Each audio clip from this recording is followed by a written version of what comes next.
तो स्टूडेंट, जैसा कि आपको पता है कि आपके एग्जाम में केवल 2 दिन बचे हैं और आपको बिल्कुल प्रेशर नहीं लेना है। मैं आपको बताऊंगा कि आपको क्या करना है कि आप एग्जाम में अच्छे नंबर लाएंगे और बढ़िया स्कोर करेंगे। तो दोस्तों, इस क्लास 10th के बोर्ड एग्जाम से आपको डरना नहीं है। यह एक केवल आपका सर्टिफिकेट पूरा जिंदगी डिसाइड नहीं करेगा। आप क्लास 10th पास होंगे, 12th पास होंगे, उसके बाद आपके जिंदगी का असली जंग होगा। ये केवल आपका एक शुरुआती जंग है। तो मेरा वीडियो देख रहे हैं आप तो मुस्कुराइए। और मैं आपको बस यही कहना चाहूंगा कि जैसा कि स्टूडेंट को डराया जाता है कि उड़ाका दल आएगा, यानी चेक करने आते हैं अधिकारी कि जहां आपका सेंटर गया है वहां एग्जाम में नकल हो रहा है या नहीं। तो टीचरों को डरने की जरूरत है और वहां के प्रिंसिपल और स्कूल वालों को डरने की जरूरत है। आपको डरने की जरूरत नहीं है। अगर आप सही हैं, आप अपने एग्जाम में फोकस कर रहे हैं, तो आप केवल मुस्कुराइएगा और अपना एग्जाम दीजिएगा। तो दोस्तों, अब मैं सबसे महत्वपूर्ण बात करूंगा जिसमें आपका फायदा है, यानी आपको एग्जाम में आप जाएंगे तो जो आप पढ़े रहेंगे वही लिखेंगे। तो जैसा कि आपको पता है कि 18 फरवरी को आपके पहला पेपर हिंदी है। तो दोस्तों, कुछ पॉइंट में मैं बताऊंगा कि आपको क्या क्या पढ़ना है हिंदी एग्जाम के लिए।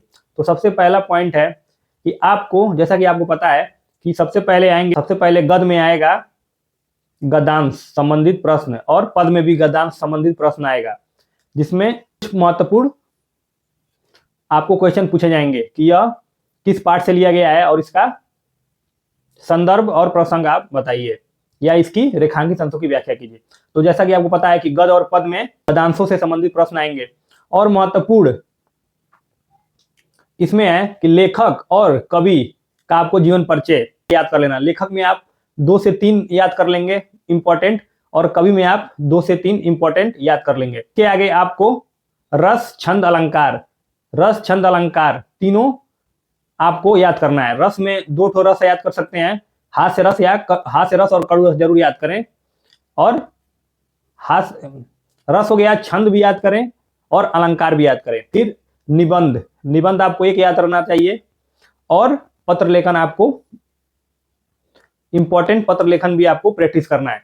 तो दोस्तों, आज और कल आप पढ़ें तो उसे लिखें जरूर, यानी उसको प्रैक्टिस करें। और अभी प्रैक्टिस नहीं करेंगे तो एग्जाम में आपके पास टाइम की कमी हो जाएगी। और स्टूडेंट, जो सबसे महत्वपूर्ण एग्जाम में होता है वो होता है टाइम मैनेजमेंट, यानी किस क्वेश्चन नंबर को आप कितना टाइम दे रहे हैं। तो आप घर प्रैक्टिस किए रहेंगे कि जीवन परिचय हम कितने मिनट में लिख रहे हैं, निबंध कितने मिनट में लिख रहे हैं, और पत्र लेखन कितने मिनट में लिख रहे हैं। तो आपको अंदाजा होगा कि एग्जाम में किस स्पीड से लिखना है। तो प्यारे स्टूडेंट, अब 2 सबसे महत्वपूर्ण चीज मैं आपको बताना चाहूंगा। अगर आप इसको फॉलो करेंगे तो आप अपना पेपर देने के बाद कमेंट जरूर करेंगे कि सर आपने बिल्कुल बढ़िया सुझाव दिया था, इसको मैंने फॉलो किया तो मुझे काफी अच्छा परिणाम देखने को मिला। तो जो सबसे पहला है कि जैसा कि आपको पता है कि सोशल मीडिया में हर कोई एडिक्शन है, और मैं भी इससे एडिक्टेड हूं, लेकिन इसे कंट्रोल करने का प्रयास करता हूं। लेकिन आपको भी पता होगा कि आप मोबाइल में कितना समय आप गुजारते हैं। स्नैपचैट हो गया, इंस्टाग्राम रील हो गया, या यूट्यूब शॉर्ट्स हो गया। और जैसा कि पता है आपका क्लास 10th का पहला बोर्ड है, तो आपको कुछ चीजों से कुछ चीजों को कुछ देर तक आपको क्या करना होगा, छोड़ना होगा। जैसा कि आपको पता है कि इंस्टाग्राम आप हो सके तो बहुत कम यूज करें या बिल्कुल डिलीट कर दें अपने एग्जाम तक। और यूट्यूब को अपना हथियार बनाएं। जैसा कि आपको पता है कि सारे टीचर्स आजकल यूट्यूब पे ही मौजूद हैं और बच्चों को पढ़ा रहे हैं। तो आप क्लास 10 से संबंधित हिंदी के पेपर के जो भी महत्वपूर्ण चीजें हैं वो यूट्यूब से पढ़ें, लेकिन यूट्यूब शॉर्ट्स न देखें। अगर आप इंस्टाग्राम की एक रील खोलेंगे तो आप कई रील देखते चले जाएंगे और अपना एग्जाम को भूल जाएंगे। तो आपके ऊपर प्रेशर भी नहीं रहेगा कि मेरे एग्जाम कुछ ही दिनों में यानी परसों होने वाला है। तो मेरी इस बात पर आप जरूर ध्यान दें। और जो दूसरा सबसे महत्वपूर्ण है कि एग्जाम हॉल में क्या गलती ना करें। तो सबसे पहले आपको 15 मिनट जो मिलता है वो अपने क्वेश्चन पेपर को पढ़ें कि कौन सा क्वेश्चन मुझे आ रहा है और कौन नहीं। और आसान सवाल जो हैं वो पहले करें और क्वेश्चन नंबर जरूर डालें कि मैं यह क्वेश्चन नंबर कर रहा हूं। और जो एक सबसे महत्वपूर्ण है कि दो शब्दों के बीच मीडियम दूरी रखें। ये ना हो कि एक जिले से दूसरे जिले इतना दूरी आप कर दें, यानी एक शब्द यहाँ हो और एक शब्द यहाँ हो, ऐसा भी नहीं हो। ये भी ना हो कि एक शब्द यहाँ हो एक शब्द यहाँ हो, यानी बिल्कुल पास ना और ना ही बिल्कुल दूर, यानी मीडियम, कम से कम मीडियम रहे, दो शब्दों की दूरी थोड़ा अधिक रहे, जिसे आप थोड़ा ही लिखें और एग्जामिनर को ज्यादा लगे। तो इस पर आप विशेष ध्यान दें। क्लास 10 के स्टूडेंट, जो अगला पॉइंट मैं आपको बताना चाहूंगा कि कुछ भी छोड़े ना, जो भी क्वेश्चन हो, अगर आपको थोड़ा सा भी आता हो तो बनाकर उसको लिख दें, यानी कोई क्वेश्चन ब्लैंक ना छोड़े, कोई पेज ब्लैंक ना छोड़े, उसको अवश्य कर दें।